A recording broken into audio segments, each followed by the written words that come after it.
Okay. All right, so as usual, first of all, Malaika, I'm going to have you state your full name and your designation for the records. Okay, so my name is Malaika Church, Malaika Church. Title, Project Coordinator at the Regional Office in Barbados. All right, so Malaika, you've been in Dominica for a couple of days now, going around and checking out the facilities, the football facilities. Tell us, what have your impressions been so far of the facilities? Well, this is a follow-up visit from a previous visit that would have taken place late last year. The Dominican Football Association have been actively improving their facilities and working towards upgrading various amenities at these facilities.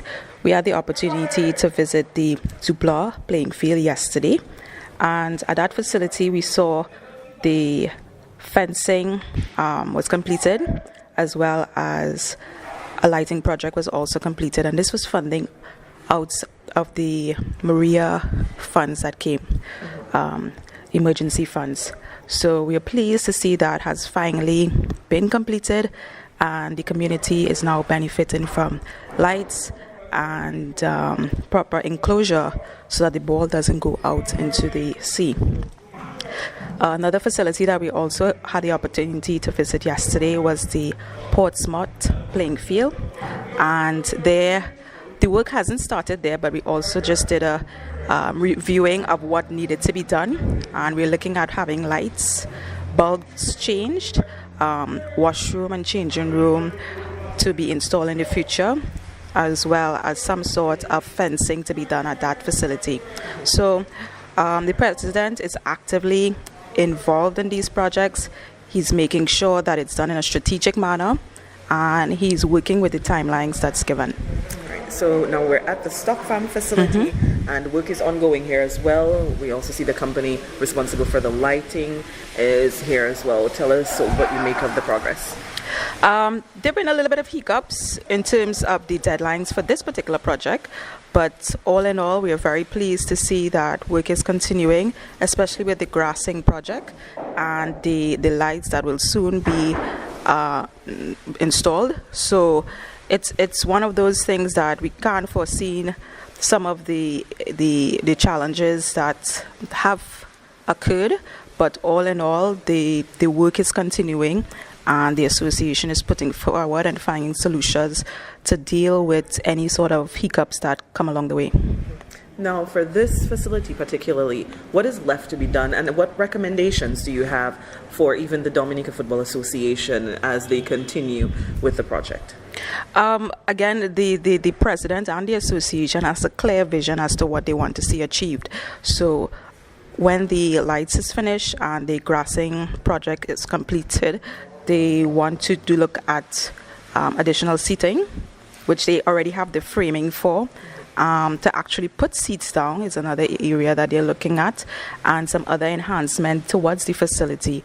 I don't want to speak too much on it, but they have a set plan as to what they plan to achieve, and they're doing it in a systematic manner, so one step at a time. So we're very pleased in how they have approached this particular facility, and they're working within their constraints, and they're coming along nicely. Now, you mentioned the Hurricane Maria funding, but besides the financial support, is FIFA offering any technical assistance and so forth? Yes, we provide a range of courses to associations. It simply means applying for those courses. It ranges from coaching to medical courses. So a variety of courses are offered to our MAs throughout the region, as well as we also provide expertise support. So in the area of consultants coming to oversee and provide guidance towards projects is also offered to our MAs. We recently just completed an infrastructure workshop. Unfortunately, Dominica was unable to attend due to the emergency landing of the plane, but the content and the information was relayed to them, so they offer the same opportunities as any one of our 211 countries that are part of FIFA. Now, on a more regional scale, how would you compare what's going on around the region? I know that Stevens, they just spoke about working in St. Lucia on some lighting and things like that. How would you compare the infrastructure, or even as far as the associations go? How would you compare that? The region, it tends to follow the same infrastructure makeup right now in terms of what everyone seems to be doing. FIFA, under the 2.2 funding, requires associations to now have a technical center, a designated facility that they can call their own, as well as other requirements in order to access the funding.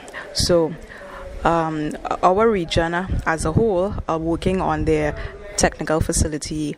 They're also looking at having artificial turfs, given the high maintenance for grass fields, as well as other amenities, bathroom facilities, equipment, and field machinery and maintenance equipment.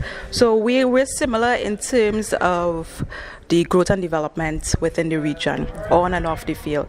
So for the most part, Dominica is in line with what the rest of the region is doing right now. Okay, right now, give us a quick overview of what your job entails. Okay, so I work at the FIFA regional office in Barbados. We are actually the first point of contact with the MAs within the Caribbean, and this is the French, English, and Dutch Caribbean islands. So Spanish-speaking Caribbean countries, they tend to they are assigned to our Panama office, but the other countries, they come to us, we work with them, and we oversee their projects. Any and every concern they have, they pass it through us, and we relay directly to Zurich at head office. Now in Dominica, football is, like with most other Caribbean countries, football is a way of life for us. Yes. Here in Dominica, but as far as athletes and improvements for athletes, what would you suggest? Because a lot of the times athletes complain about facilities, but now that the work is ongoing to improve these facilities, what would you recommend for athletes for them to get better at what they do? I think it starts with oneself. Too often we rely heavily on associations to care for an athlete, whereas the athlete needs to take responsibility for their own upkeep. So you or athletes, I would recommend that you take it upon yourself, do your own training, work on your nutrition, and do what you need to do based on your coach's recommendation to care for your self and see your growth and development. Social media is a way of promoting yourself and letting yourself be exposed to the wider communities. So there's no excuse nowadays that you can't further yourself in the sport and get the exposure that is needed.